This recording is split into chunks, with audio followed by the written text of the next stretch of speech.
I'm Jim Collison, and live from the Gallup campus here in Omaha, Nebraska. This is Gallup's Called to Coach, recorded on February 5th, 2016.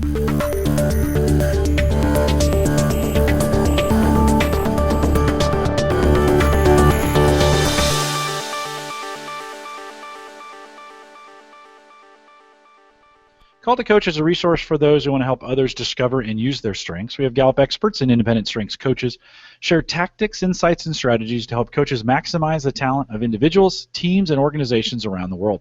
If you do have questions during the webcast, we have a live chat room that's available for you. Hopefully you've seen it right below the main video window. And we'd ask you to log into it. Really easy. Bottom left-hand corner, there's a log in button. Choose that. Choose the guest account. You don't need to create a new one. Put your name in the guest line and then hit submit, and that will log you into our chat room. We will be taking live questions during this program, so feel free if you've got questions. We say something, you got a question, put it in the chat room. We'll bring that in. A great way to interact with it. If you are listening to the recorded version or have questions about custom strengths coaching solutions for small, medium, or large organizations, we do that as well. You can contact us, coaching@gallup.com, or use the contact form that's right there on the live page. Don't forget to visit the Gallup Strengths Center, just gallupstrengthscenter.com. For all your coaching resources and StrengthsFinder training needs, you can also catch the video on both streaming and now downloadable audio for offline listening. Recapture this time in the car, on a train, in a plane, those kinds of things to listen to the audio or video if you like to see the guests on here as well. All the links, including our new mobile apps, are available. Maybe you're having trouble remembering your top 5. Our mobile app is the best way to remember that on your phone, all available for free and all available at your fingertips. Head over to the coach's blog to get those links. This is the one address that's important to remember. coaching.gallup.com. Micah Librant is our host today. She's a learning and development consultant with Gallup. I say this every time, Micah. I so wish you were in Omaha with me, but she is in an undisclosed location, a secret bunker on the East Coast. Micah, welcome to another Call to Coach. Thanks, Jim. Great to be here, or virtually great to be everywhere, since no one actually knows where I am. No good. Take a second to introduce our guest. Fantastic. So, folks, I'm so excited about our guest today. I think he's going to be able to answer quite a bit of the questions that I get from coaches, and in a way that is probably more informed and more applicable than Gallup could ever give you those answers. So today we get the pleasure of working with Ryan Houmand. He's the CEO of Quirk and author of a book called A Passion for Monday. Quirk transforms good managers into great managers and builds the world's most engaged teams. They're passionate about using StrengthsFinder and Gallup's Q12 employee engagement survey. Ryan was a manager for 20 years in a Fortune 500 company. He currently lives in Salt Lake City with his wife Jennifer Loomis, who's also a Gallup-Certified Strengths Coach. They've been certified since 2014. Ryan was introduced to strengths at ADP in about 2007, and sadly it was just a one-day experience that didn't turn into much, but luckily Ryan rediscovered StrengthsFinder at the time that he launched Quirk, and that's where he's embraced it as a main tool for helping managers develop. So even just in that short introduction, you can already hear probably thousands of things you want to know from Ryan. Great to have you on the program, Ryan. Thank you. It's really good to be here. Ryan, your top 5 are arranger, activator, positivity, maximizer, and belief. Can you tell us a little bit about how those play out for you and how you ended up in this strengths coaching place?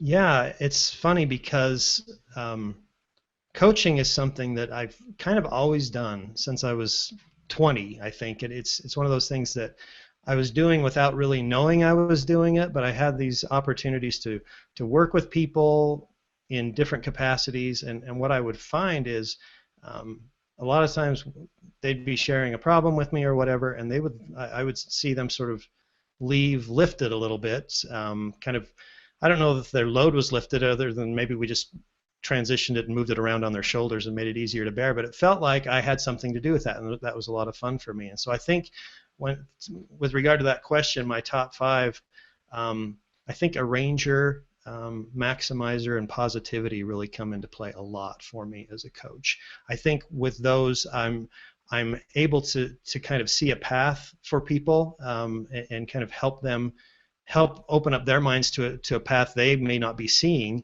and the maximizer helps me really pull out, how they can go from good to great or superb. And the positivity, I that's just me. I'm really a positive guy, and so it's a lot of fun for me to be able to do this, for an occupation, to be able to really have some fun with people and help them discover things that about themselves that they kind of always knew but didn't really know what to call it and didn't really know what to do with it. So that's fun for me. It takes a lot of, I think, courage to leave a specific, manager position and build your own business and really think about coaching. What was it about you that said, I need to do something more than just where I am right now? What drew you to think about coaching as a profession? Yeah, well, that's a great question, because I think part of it for me was I was in this management position for close to 20 years, and uh, really what happened was I lost that job. That wasn't my choice to begin with. But the funny thing about it is I was feeling like I didn't fit there for about the last 3 or 4 years that I worked there, and I couldn't really put a finger on it. But it was like so many people say, if it weren't for the money, I'd go do this, and it was that sort of thing. I just never thought of myself as going out on my own. I'd always been a company guy, and I'd always done things to just be in a big organization. But really, the day after I lost that job was when it occurred to me, what do I do best? And it really is coaching, and I started to follow that path. And it was, within a few weeks' time that I remembered StrengthsFinder. I retook the assessment. I don't know what my original one is. I've never gone back to find it, but I retook the assessment, and it really resonated with me. All 5 of them really resonated with me, and I could see that this was a tool that I could use to help other people. The science behind it is just irrefutable. There are so many other assessments or tests or things that we can take, and I'm not saying they don't have science behind them, but this is so tight, and it's so, I guess the personalization of it is what really grabbed me, and I think that's what really grabs people that I work with too. All the coaches I know say that, but that's the part that really got me into it. It sounds like you've carved out a niche in this ability to connect strengths to management and really the workplace sort of work that you do, whether that's through Q12 or specifically. But could you tell us a little bit about this idea of a manager as coach and how you see strengths playing into the workplace? Absolutely. So I spent a lot of years, like I say, in corporate America, and one of the things that I noticed was a lot of it's not a particularly great place to be for a lot of people, and a lot of organizations just kind of aren't getting it right. And one of the challenges I always had was there were always these projects and initiatives that I had as a manager to execute, and it really left me with about 80% of my time working on projects and initiatives and strategic stuff, and 20% of my time, if I was lucky, working on coaching people. And I always thought that really pulled on me, and it really kind of tore at me. And I've thought since getting away from it and looking at it more clearly that that's really the key. Ideally, we could switch that around. We could flip it on its head, and it would be 80% coaching people and 20% working on strategic stuff and initiatives and things like that. And I really think we can get there. That's the thing that's exciting about it, because a lot of times a manager will take on a project or initiative and it lands on his or her desk, and that's as far as it goes. But being responsible for it doesn't mean you have to be the doer of the project. And so use your team more effectively and coach them through it, and that's going to give them opportunities to grow. That's going to give you as a manager opportunities to see what they can do so that you can help them do better what they do best every day, and do that more effectively. So I really think that's a key, especially for frontline coaches. I think maybe at the executive level it gets a little bit more difficult because the buck has to stop at the top on some of these initiatives and acquisitions and all those things that happen at the higher levels. But the frontline managers, I really think their main focus needs to be being a coach to their people. And so that's kind of my angle to all of this, is building that coaching mentality and that coaching direction into managers so that they can pick it up and run with it.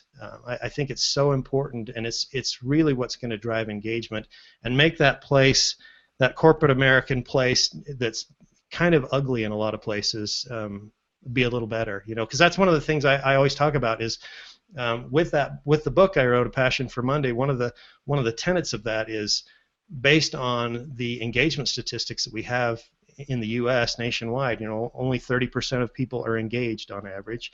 So I take that and say, that means 7 out of 10 people hate Monday. And from that's where I had the idea for the book. If we could build a passion for Monday, it's going to take getting people engaged. And getting people engaged is going to take managers being engaged as coaches rather than managers of projects. Can you tell us more about the book? How did you decide that that was the right place to go?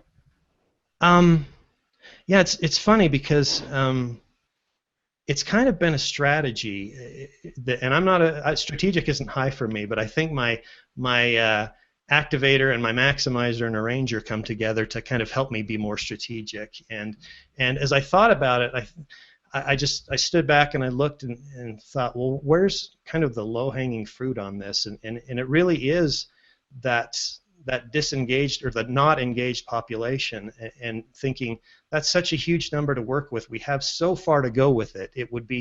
It's not that it's easy, but if we just apply a little bit of focus on it, I think that's something that we can make a lot of progress in a hurry. And so with the book, I started, I've done a lot of blogging, I've done a lot of presentations, I've done speaking, and I've done one-on-one coaching. And what I found was there were a lot of things that I was telling people that I thought, if I write this down, it could be a helpful book for people that I can't reach one-on-one or in one of my presentations or a training or something like that.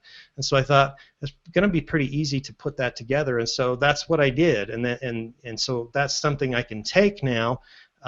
Also, when I go to do a presentation, offer people an opportunity to read more about that. So did that answer the question? I'm not sure. Yeah. No, I mean, I'm excited about it.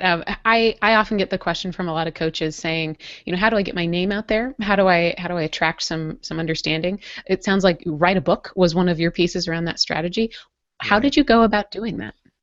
Okay, it's interesting because about a year ago, or close to a year ago, I go on a hike every day, or I try to, just about every day of the year. I live really close to a trailhead here, and so that's my place to get out and think. And I get so many ideas when I can get out away from the desk and away from the phone. And this thought crossed my mind that I needed to be more comfortable on video. So I'm getting to the book thing here. And so as I thought about that, I thought, well, how can I do that? So I started taking selfie videos. I actually started right there on the hike. I thought, well, I'll get my phone out and see what I look like on video. It was scary, to be for sure. But it was really good. So anyway, long story short, I ended up at this Becky Jorgensen, who also works with Quirk. She's a certified coach as well. She invited Jen and I down to it was a conference in Arizona, and so we headed down that direction, and there was a gentleman there who was speaking, and one of the things, the main thing he does is he helps people get on TV, and I thought it just really resonated with me. So, and I thought, well, maybe I should do this, but I don't want to spend the money, and it was one of those things. But I know you got to spend money to make money, but you also have to have money to spend money. So I was really torn about it, and we left the conference that day, and we're driving out, and Jen, my wife, says, if you really want to go talk to that guy, you should. So we circled the parking lot till I got my courage, and we went back and talked to him. Long story short, well, what he said to me was, I decided to sign up with him, and he said, join my webinar next week, and the thing you need to know, Ryan, is you can book yourself on a news show before you even come. And for some reason that hit me. I knew I wasn't going to do it, but it hit me that I could do that. And that's the thing anybody can do. So one of the things that I've learned by using him as a coach for me, because everybody needs a coach, is a good way to get on TV is to write a book. And so I decided, okay, that's one way I'm going to get my word out there. I'm going to write a book. So not only selling the book will help me, but I can use that book to book myself on morning TV shows, morning news shows. And so I wrote the book so that I could get on TV, also write the book to share with people. I don't want to downplay that.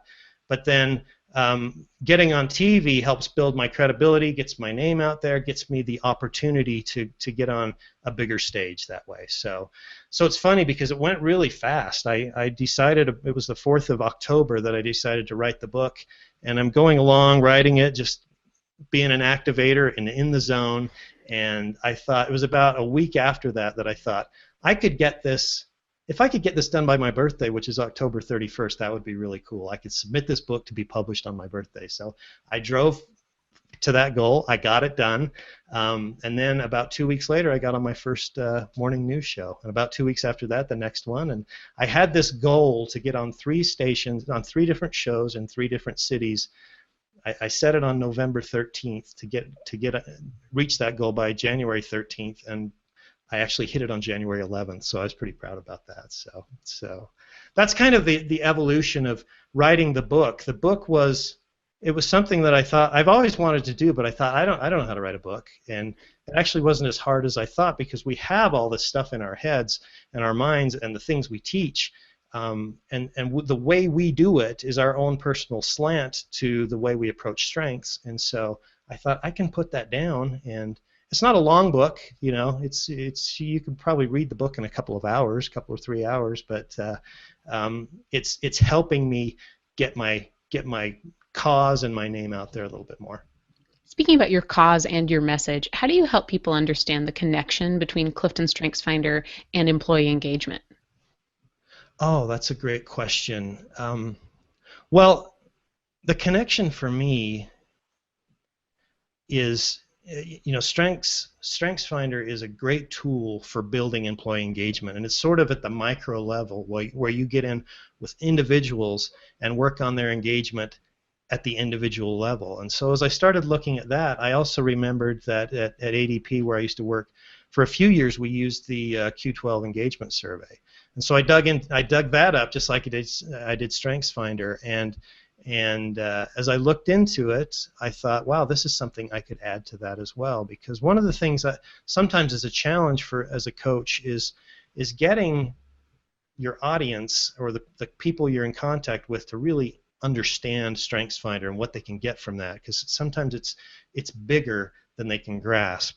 But employee engagement is something that's, you know, it's out there in front of everybody all the time, and the thing that I like about using the Q12 is it gives them something right away to be able to see where their engagement is. You know, at the manager level, you can group that survey so many different ways too. You can do it by tenure, you can do it by division, you can do it by executive team, all of those sorts of things, and so it gives them something really tangible, hands-on, in a hurry that they can say, oh, I need something to work on. So what I've found with Q12 is you can actually lead with Q12 and then come in with Strengths Finder as a remedy to their employee engagement issues. Now, not only that, but if they don't want to go all the way to Strengths Finder yet, there are a lot of things you can do as mitigation strategies just with Q12. And so the Q12 coaching kit, the Q12 kit is a really great investment for anybody who wants to get into that, the engagement side of things, and actually doing surveys for employee engagement. It's a great tool. I love using it just every bit as much as Strengths Finder. I love hearing the grace with which you connect Strengths and Q12. I find that oftentimes people get stuck on Strengths Finder because they can't understand, what do I aim it toward? Do you help people just sort of see that connection of knowing that you're successful with Strengths by thinking about their Q12, or is it that straightforward for you?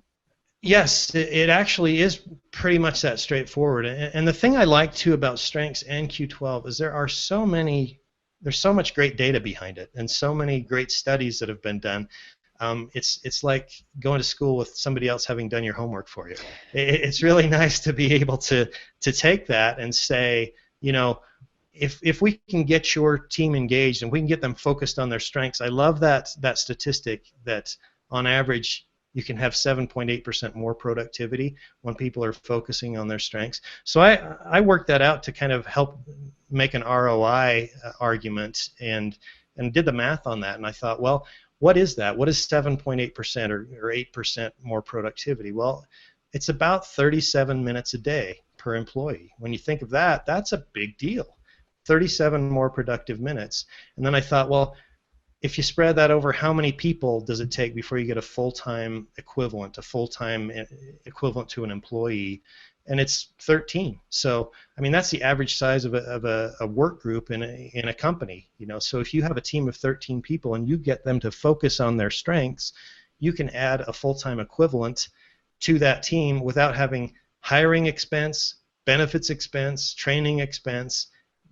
So when I go into an organization, I say, how much revenue would you have to bring on to justify hiring another employee? And if they say $100,000, $200,000, well, if they can get an FTE of productivity out of their existing team, all that stuff goes right to the bottom line. So there's your productivity gain too. So it's really cool to have all of this data at our disposal, and we really should be using it to help justify the expense that an organization would go to, because it really is a no-brainer if you can put it in those sort of dollars and terms sense.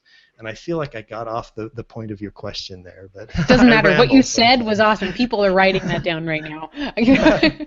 That 37 minutes a day. Ryan, it sounds if like anybody wants to email me, I can work them through that math if they want. That is super cool. I'm not analytical, but sometimes I pretend to be. Analytical's only in my top 34, so it's my very last one.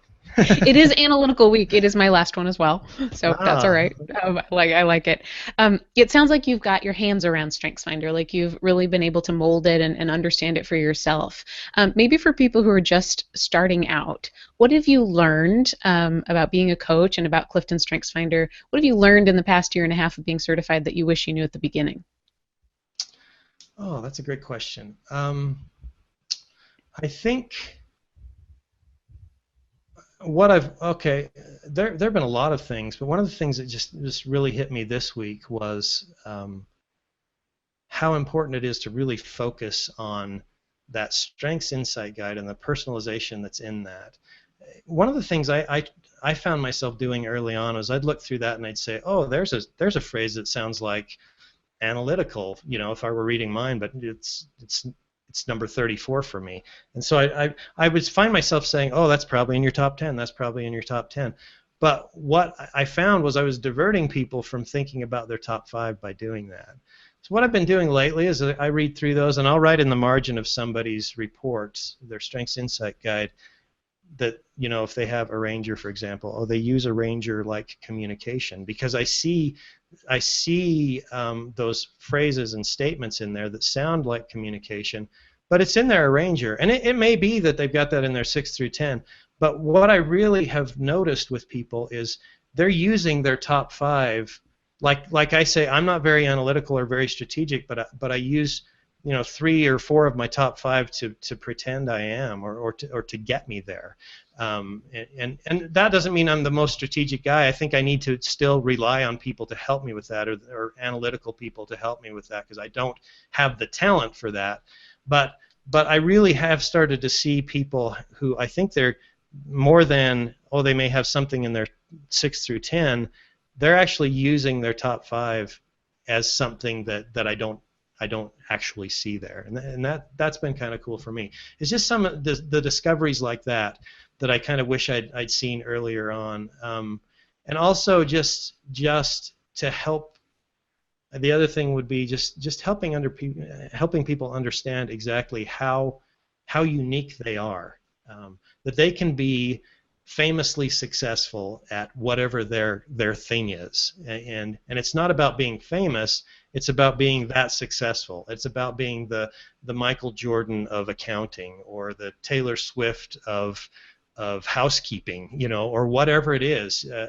I like that housekeeping example. I get that from First Break All the Rules, because that's one of the examples they used in that book. Was there are people who love every type of work, and when they're playing to their strengths, they really enjoy those types of things that sometimes we downplay. So that's the thing that I have discovered that I think everybody can do. They can find that thing that they're really good at and be famously successful in their little corner of the world, or maybe the whole world. Who knows? That's awesome. So Jim, do you want to take some questions here from our chat group? Yeah, absolutely. Let's go back to the Q12 a little bit, Ryan. Somebody asked, do you have to do a Q12 across the entire organization to get impact out of it, or can you do Oh, just no. teams? Yeah, you can do just teams. That's the beauty of it. And the way Gallup set that up, I love it because you buy the survey per person. So you could do it for a manager could come and say, I want you to do this just for my team. We even have our own engagement survey in this big organization, but I like the 12 elements that the Q12 kind of goes over and how the thing about the Q12 is all of those elements are things the manager can have direct impact on.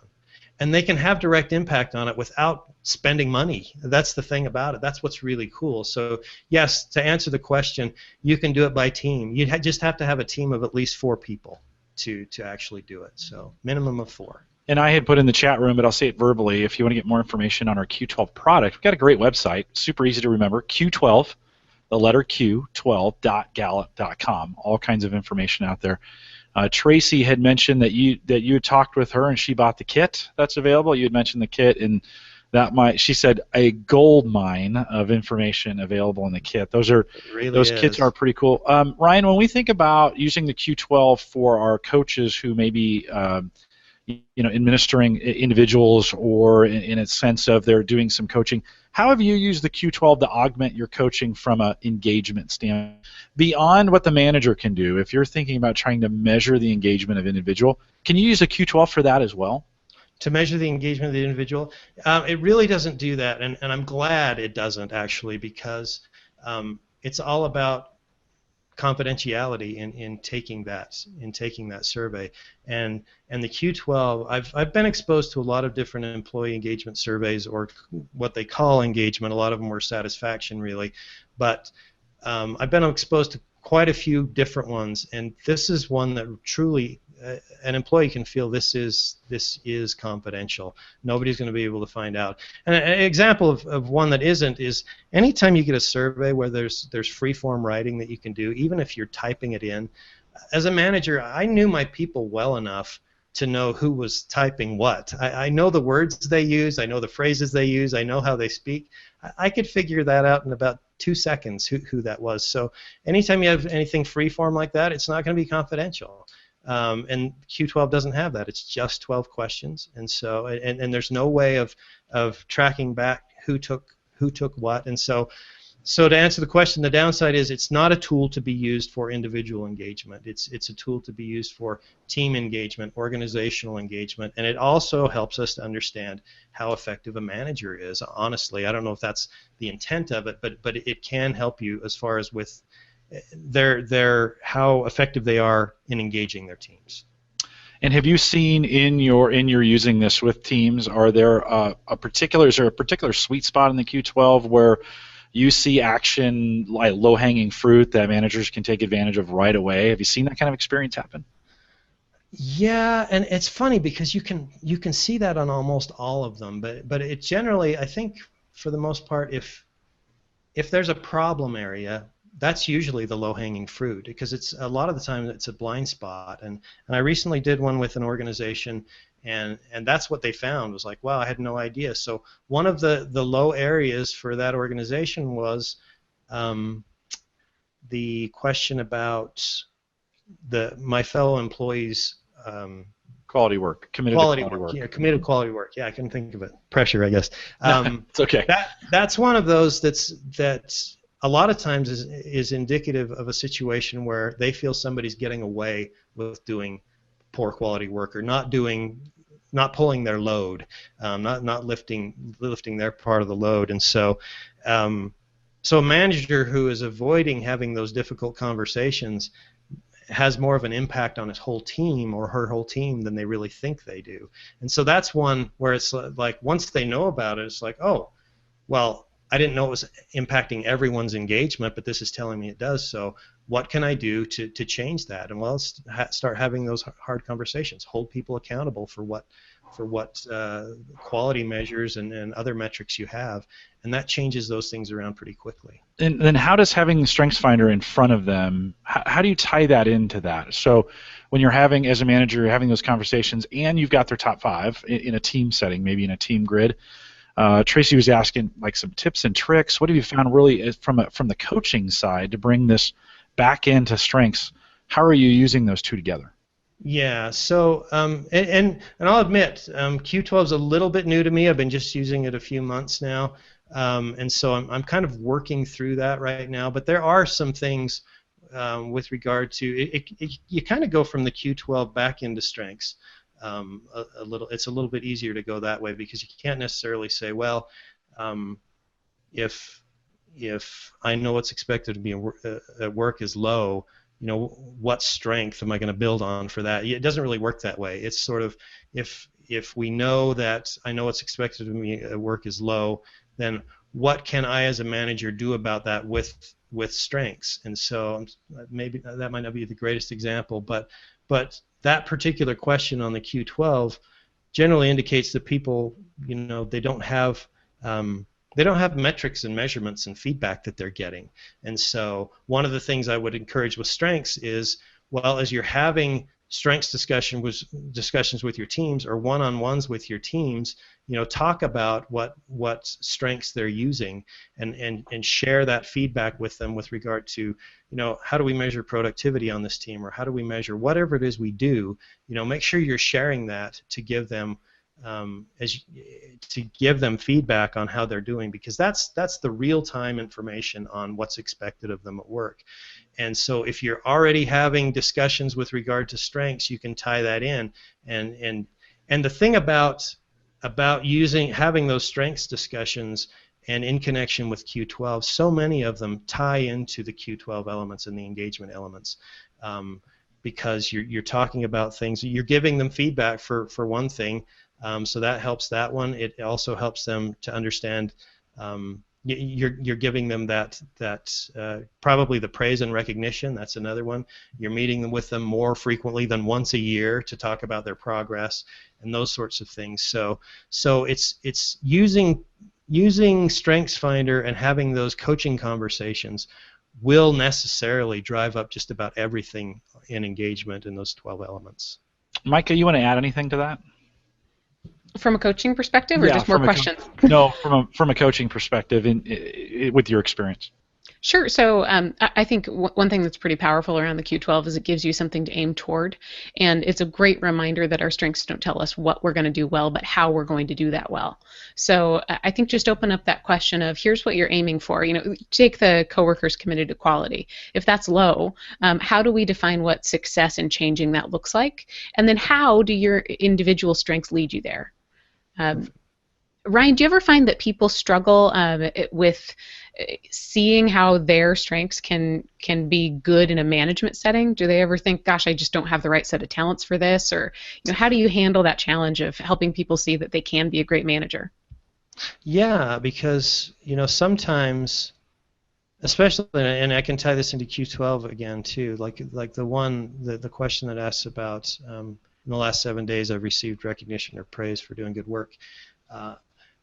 When I come across managers after we've given them the Q12, their teams the Q12, that say, I'm not that person. I don't give praise and recognition, because it's they might be high in inconsistency for one thing, and so they don't feel like, if I do it for one person, I have to do it for everybody, and then it's insincere and that sort of thing. And it's I try and find something within their top 5 to help them through that, but also we can sort of turn that message on its ear too, to say, you can still be consistent and give praise and recognition, and it is about sincerity, and you don't have to give it to everyone. It's okay not to, because not everybody expects that. But even if you do, even if you feel like you're compelled to give it to everyone, well, find something that you can say, I appreciate that you did this, and add the here's why. Here's why I appreciate that you did this. I appreciate that you were to work on time today, and here's why. Because we had this and this and this that needed to be done, and it was very important that you were here to work on time. Seems like a little thing, seems like they're just doing their job, but if it touches you as a manager and your clients as managers, help them understand that they ought to verbalize that, they ought to vocalize it and share it. And so it is, getting back to your question, finding ways where they sort of may feel inadequate because it's not something that I'm really good at. It seems like sometimes individualization is a better one for a leader, but I know leaders with consistency that do it very effectively, and it's just a matter of understanding the balcony side of of those strengths and how they can apply them within their coaching as a manager, and using some of the tools we have as coaches to really help them, maybe use the individual development plan to say, well, what is that thing you want to accomplish as a manager, and how do your 3 of your top 5 help you get there? That's a great tool that I use quite frequently with managers. Yeah, I use that tool when I go into a college setting. I use that tool every day. I get it out and get the college students thinking through, here's a goal, and it might be graduate from college, and how do you think, right? You bring 3 strengths or 3 themes across the top and work through them down below, right. Apply it to the theme, and come up with some action items. That's a great tool out of our kit. That coaches can use.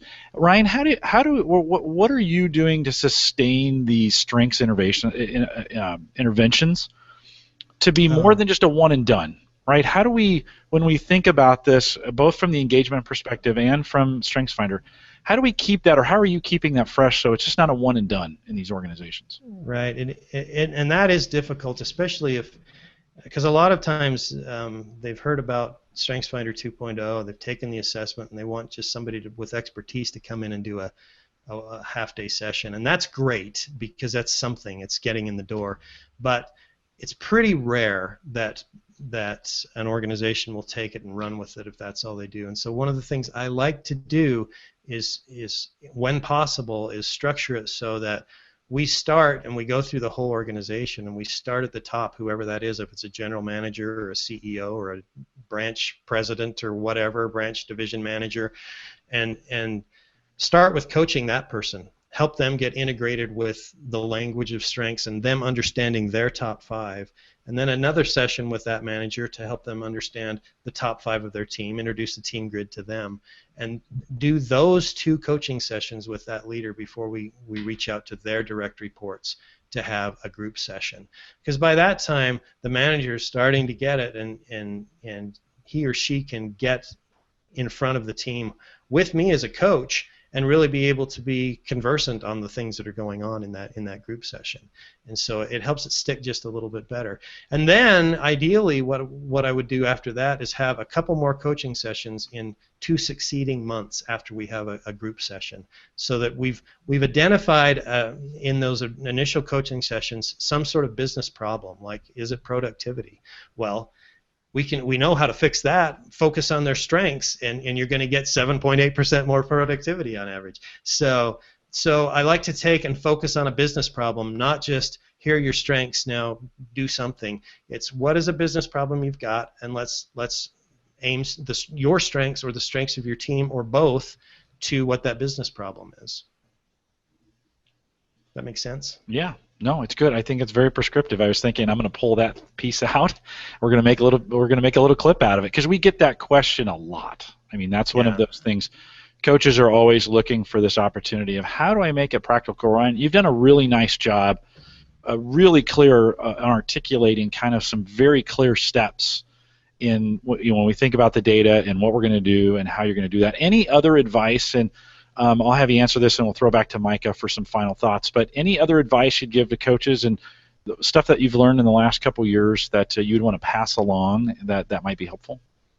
Yeah, and I would say collaborating, and I'm trying to do this more than I have in the past. Collaborating with each other as coaches. The one thing. And the reason I haven't as much is because I've been so head down trying to build a business and get the business going and get some buzz around Quirk. But it's really important that we share and collaborate. And the cool thing about it is each of us has something that we do best. It's not StrengthsFinder. That's the thing. When I originally thought of getting certified and got the certification, I looked at the coaches directory and saw that there were no other certified coaches in Utah, and I thought, oh, that's great. people are gonna be knocking down the door. Well, we've had business off the coaches directory, and I don't want to downplay that at all. But they weren't knocking down the door like I thought they were. And so the really cool thing is when I go into an organization and I start talking StrengthsFinder, they're completely interested in it. But it's when I start talking to them about the things I learned as a manager over 20 years, that's when they take out their pen and paper and start writing notes. Even CEOs I've seen doing that, and I'm thinking, are you kidding me? That's the stuff you're taking notes on? That's common knowledge, or what I thought was common knowledge. And what I found out is common knowledge is not. And usually when we think there's something that's common knowledge, it's a talent we're using. It's one of our strengths we're using. And so we need to share that. And the really cool thing is it makes it so the universe is big enough for all of us. We don't really have to compete with each other because I bring something that somebody else isn't going to, and they're going to bring something that I don't bring.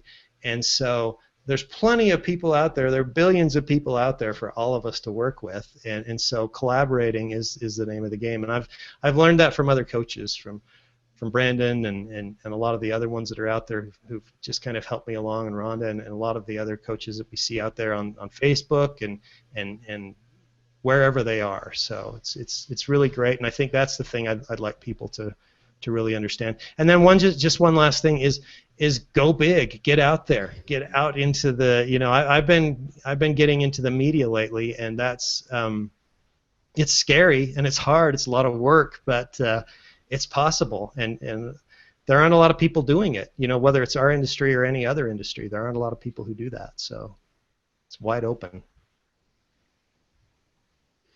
I just love what you said. I think we could probably end right there. We won't, because I have communication and I need to think out loud. But Brian, it reminds me just of coaching in general. Anytime that people can't see their themes in themselves, I feel like it's usually for two reasons. It's either because they didn't know that those were positive things, or because they didn't know the rest of the world doesn't work that way. And what you have so clearly described for us today is a way to embrace that uniqueness and set it on fire. And I think you've been successful at doing that for yourself, and that's probably what we can describe, as what I would want everyone to leave this with, is figuring out what's unique about yourself.